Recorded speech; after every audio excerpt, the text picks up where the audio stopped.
Comment évolue la matière grise en fonction de l'âge, de la perte auditive et des acouphènes? Des chercheurs de l'université de Groningue aux Pays-Bas se sont posé cette question et tentent d'y répondre.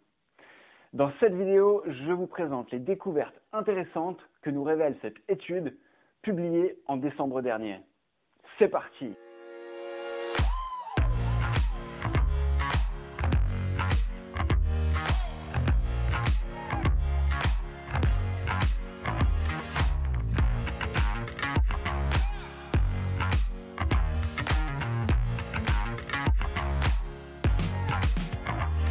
Dans un premier temps, il faut savoir que la perte auditive s'étend au-delà des voies auditives, impactant des aires cérébrales qui peuvent mener vers des troubles cognitifs et parfois même à la démence.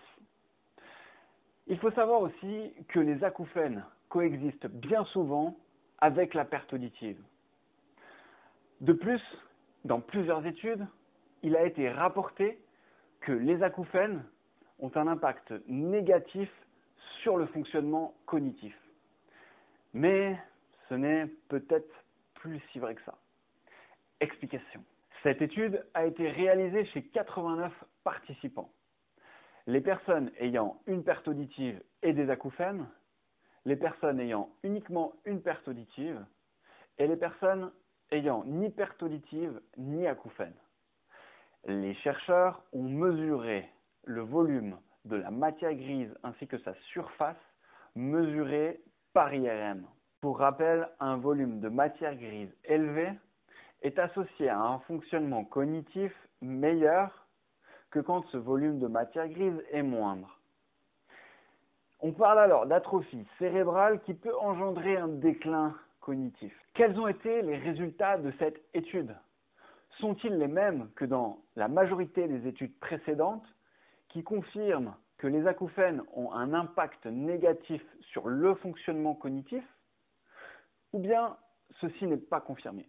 La réponse tout de suite. Par rapport aux personnes qui n'avaient ni perte auditive ni acouphènes, il en est globalement ressorti que les personnes qui avaient uniquement une perte auditive présentaient un volume de matière grise moindre dans certaines aires cérébrales. Et il en est ressorti que les personnes qui avaient des acouphènes et une perte auditive ne présentaient pas un volume de matière grise significativement moindre par rapport au groupe contrôle. Étonnant, non? Cette contradiction avec la majorité des précédentes études. Ce qui signifie qu'avoir des acouphènes quand on a une perte auditive mènerait moins facilement vers un déclin cognitif que si l'on avait la même perte auditive sans acouphènes. Il n'est peut-être pas si mauvais d'avoir des acouphènes, me direz-vous. Mais je vous répondrai qu'il faut tout de même attendre la confirmation d'autres études pour appuyer ce point de vue avec ce mécanisme. Petite question. Les personnes qui ont des acouphènes mais qui n'ont pas de perte auditive, comment ça se passe? Eh bien, dans cette étude, ce groupe n'a pas été étudié. Voici une des limitations de cette étude.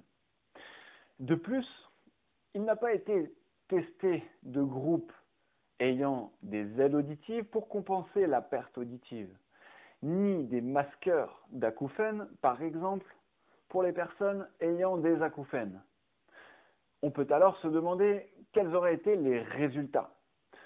Nous aurons peut-être d'autres études dans le futur qui nous le diront. C'est tout pour cette vidéo. Si vous avez des questions ou des remarques, n'hésitez pas à les laisser en commentaire.